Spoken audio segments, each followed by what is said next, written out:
Halo, Assalamualaikum warahmatullahi wabarakatuh. Jumpa lagi tentunya bersama Kak Iman di channel Kelas Mandiri. Selamat datang di Kelas Mandiri. Nah, hari ini kita akan masuk di pembelajaran tema 6, subtema 3, pembelajaran yang ke-6 atau yang terakhir di tema 6. Nah, hari ini kita akan masuk di pembelajaran yaitu masalah sosial di sekitar kita.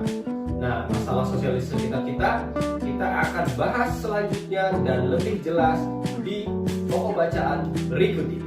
Masalah sosial di sekitar kita, dengan semakin majunya media informasi baik cetak maupun elektronik, dengan mudah masyarakat mengetahui peristiwa yang terjadi di tempat-tempat lainnya. Tidak terkecuali berita-berita tentang permasalahan sosial yang sering diberitakan. Nah, beberapa masalah sosial seperti pencemaran lingkungan, rusaknya atau buruknya fasilitas umum, perilaku tidak disiplin merupakan masalah sosial yang sering terjadi.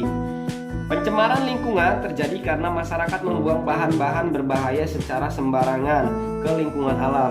Pencemaran limbah cair ke sungai-sungai dapat mencemari air sungai yang menyebabkan kerugian bagi masyarakat yang menggunakannya. Pencemaran udara juga dilakukan oleh kendaraan yang sudah tidak layak jalan sehingga mencemari udara dengan bahan berbahaya seperti timbal dan karbon monoksida. Selain itu, masih ada pabrik-pabrik yang membuang limbahnya melalui udara. Pencemaran pada tanah juga terjadi karena masyarakat membuang bahan berbahaya yang dapat membunuh organisme di dalam tanah yang diperlukan oleh tumbuhan. Fasilitas umum biasanya disediakan oleh pemerintah yang digunakan untuk keperluan masyarakat. Fasilitas umum yang mudah dijumpai antara lain fasilitas umum sebagai sarana transportasi, sarana pendidikan, dan sarana kesehatan. Kendaraan umum, terminal pelabuhan merupakan beberapa contoh sarana transportasi. Kalau untuk gedung sekolah, museum, gedung olahraga merupakan contoh sarana pendidikan. Sedangkan rumah sakit, apotek, puskesmas merupakan contoh sarana kesehatan.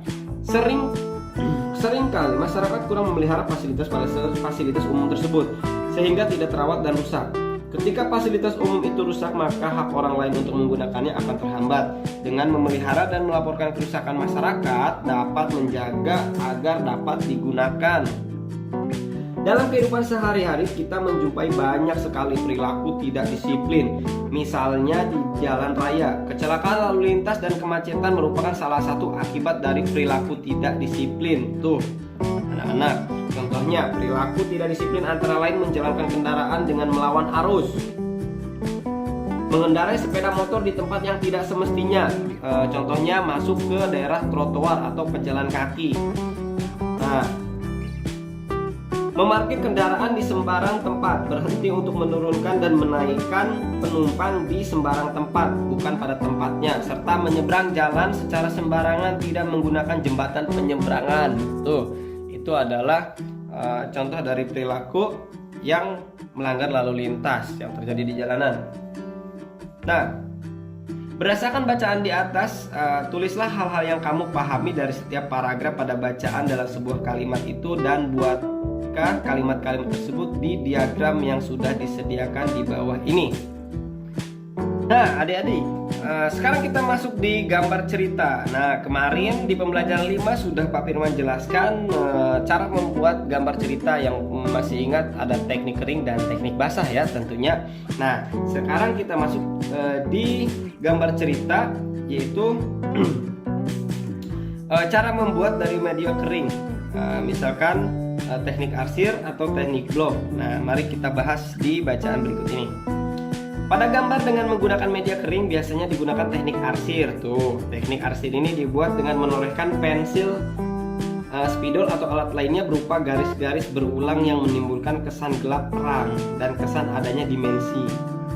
Selain teknik arsir, ada juga teknik blok. Teknik blok adalah teknik menutup gambar dengan menggunakan satu warna sehingga menimbulkan kesan siluet atau blok. Sedangkan cara penggunaan media basah biasanya memerlukan kuas untuk mengaplikasi cat air maupun cat poster. Nah, teknik sapuan basah menggunakan bahan dengan campuran air di atas kertas. Nah, untuk contohnya ya teknik arsir dan teknik blok ini silahkan kalian lihat di gambar berikut ini. Sekarang kalian akan diminta untuk membuat tema pada gambar cerita. Nah, salah satunya yaitu bisa kalian ambil tema gambar ceritanya itu adalah contoh seperti berikut ini, yaitu adalah Malin Kundang. Nah, tema yang jelas sesuai dengan cerita. Sebuah cerita yang bertema pasar seharusnya didukung dengan suasana pasar yang merupakan latar belakang cerita tersebut. Biasanya dengan mudah akan tertangkap dari tema cerita tersebut. Nah, gambar ilustrasi yang ditampilkan dapat berupa penggalan cerita yang paling menonjol. Dari gambar cerita juga dapat dibayangkan karakter tokoh dalam cerita tersebut. Nah, perhatikan gambar di bawah ini. Contoh di sini ada gambar Malin Kundang yang sedang menunjuk ibunya. Nah, dengan gambar cerita ini kalian lebih mudah untuk membayangkan atau mengetahui karakter dari isi bacaannya itu.